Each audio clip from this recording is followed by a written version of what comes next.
Le message est simple, en effet, chaque produit a en soi le potentiel de faire les bonnes choses. Donc qu'on peut déjà dans le design, dans le développement d'un produit, on doit en effet penser de la source jusqu'à la fin. Donc en effet du berceau au berceau, au lieu de ce qu'on a aujourd'hui, que tous les produits sont faits dans une réflexion linéaire, où on est fait du berceau à la tombe, où on utilise des matières premières finies, sans pouvoir les réutiliser après consommation. On utilise les fausses énergies, les énergies fossiles, lorsqu'il y a assez de soleil pendant un jour, en effet, pour donner de l'énergie au monde entier.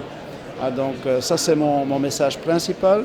Et aussi, j'essaie en effet de motiver le public qui est très nombreux aujourd'hui, aussi de commencer à faire les bonnes choses. Et pas uniquement d'avoir des projets, des annonces, mais vraiment rentrer dedans. Moins parler et faire plus. J'ai amené ici un exemple d'un produit qui est fait dans un emballage qui est 100% du matériel recyclé. Donc qu'est-ce que ça veut dire? Ce matériel en PET a déjà été utilisé et maintenant c'est devenu de nouveau une bouteille.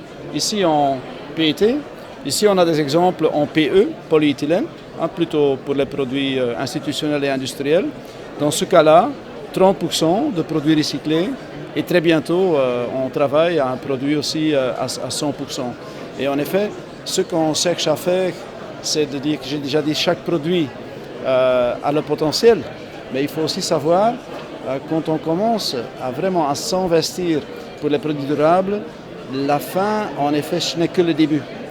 Donc on a beaucoup de choses à faire parce que tout seul comme acteur on n'arrive à rien. On a besoin de nous comme fabricants de produits de nettoyage, on a besoin des fabricants d'emballage, on a besoin des fabricants en effet des matières premières, on a besoin des fournisseurs d'énergie. Donc avec tous ces acteurs-là, on doit travailler ensemble pour arriver à un résultat positif. Parce que quand je reviens sur mon flacon, comme moi j'ai réutilisé à 100% du matériel recyclé, il me reste aussi à faire que, en effet, les autres ils font la même chose, parce que c'est une source ouverte.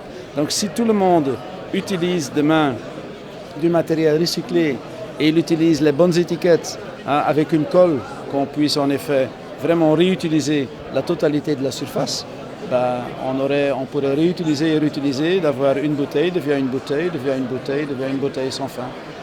Et donc c'est un système infini où on peut utiliser d'une façon responsable des matériaux qui sont aujourd'hui définis.